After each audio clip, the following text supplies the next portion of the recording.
Rosehip oil has become really popular lately, with all kinds of supermodels and celebrities crediting it for their youthful good looks. Rosehip oil is extracted from the fruit of the rose plant called the hips, which is in the middle after all the petals fall off.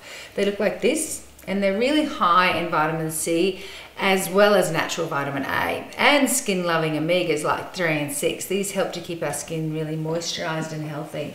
And rosehip oil also brings great results like fading scars and wrinkles, and reduces stretch marks during pregnancy, which we're going to look at later in the video. So because rosehip oil is most commonly used for stretch marks, we've gone for a pregnancy theme today. So I'll be making a recipe with rosehips that can be safely eaten during this time.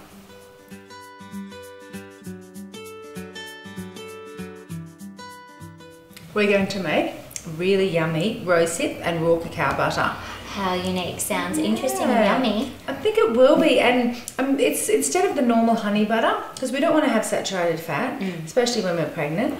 So this is just an alternative. So I'm going to use raw cacao butter, which comes from the cacao or chocolate plant instead of butter. So yum, yum, yum. So what I've done is just melted a little bit of that and then mixed it with the hard stuff. So it's still quite hard like that. You can put it in the processor, of course, or your magic bullet or whatever you use. Here I've melted some coconut oil and infused it with the beautiful rose hips. So just come over here, rose hips, ground rose hips. That's how you're going to get it at the health food store normally, as a tea, or for people to make their own beauty products. They'll sell it like that. So what I want is mostly the rose hips, but I do want some of that warm coconut oil to help bring it all together. Soften it up. So we're going to use this instead of butter as a butter substitute. Okay. Or if you just have a little hankering for something creamy, because often some people do something fatty and it's better than junk food. So this is coconut nectar. Comes from the blossoms on the coconut palm tree. Beautiful stuff. Tastes like butterscotch, and it's really low GI. Where has that been our whole lives?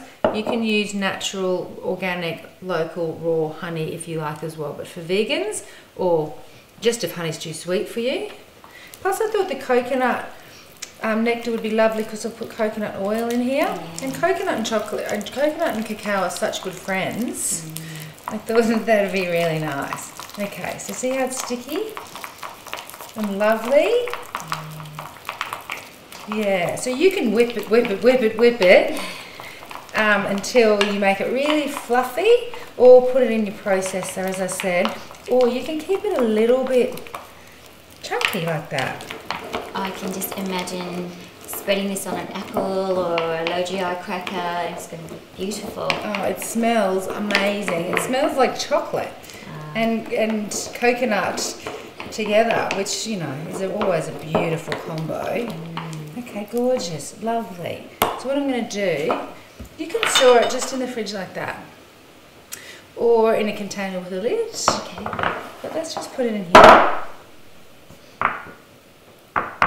You've got all the lovely little speckles of rosehip in there. So you're getting stacks of vitamin C, good omega-3s as well, in the right balance, which we often miss out with refined grains. Yes. There we go. Look at that gorgeous thing. So that's raw cacao butter, rose hips, coconut nectar, and a little bit of coconut oil. It's really amazing for you. What a treat. Vitamin C is essential during pregnancy because it is absolutely necessary for collagen formation in both you and your baby. Many women hesitate to use anything herbal during pregnancy, but rosehips and rosehip tea are perfectly safe to consume. In fact, rosehips are one of the most effective herbal sources of vitamin C for pregnant women. Other food sources are cabbage, papaya, and guava. Vitamin C also helps your iron and calcium absorption, and both of those minerals are vital for your baby's development. Janella, what about the vitamin A content in rosehips and the oil? Yeah. Is that safe during pregnancy? We get asked that a lot. I bet you do. Well, vitamin A in food is available in two forms, retinol and beta-carotene. So retinol is found in animal products and the beta-carotene in fruits and vegetables.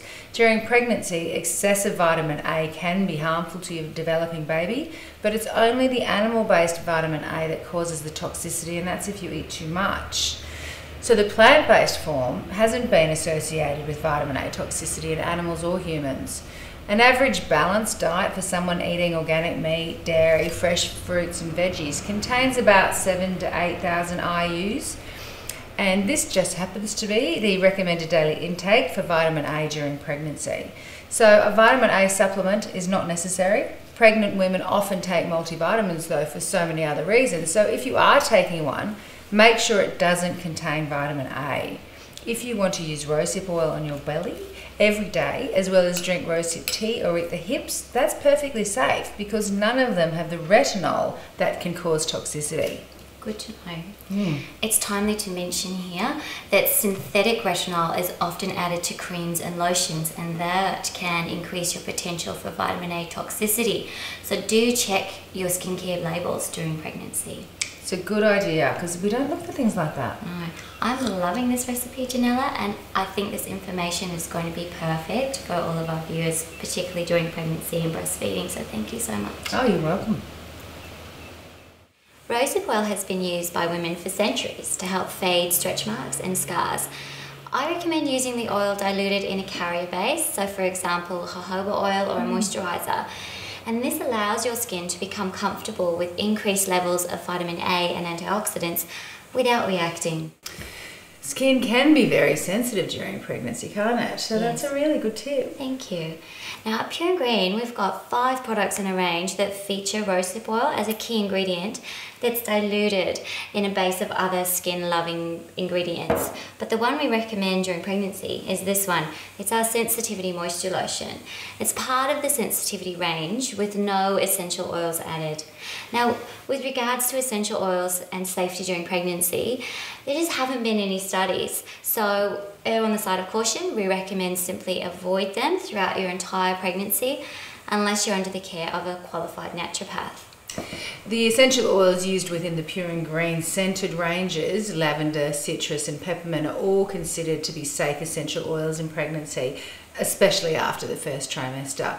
But it depends on your case history, so still only use it under the supervision of a naturopath.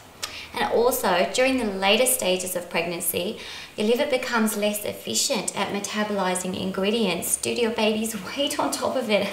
So this is particularly relevant in the case of essential oils and the reason some women develop really itchy skin during their final trimester. So during pregnancy or breastfeeding, I recommend Pure and Green's Sensitivity range of cleanse, moisturise and exfoliate products. And for more information, please visit the Pure and Green website, pureandgreen.com.au.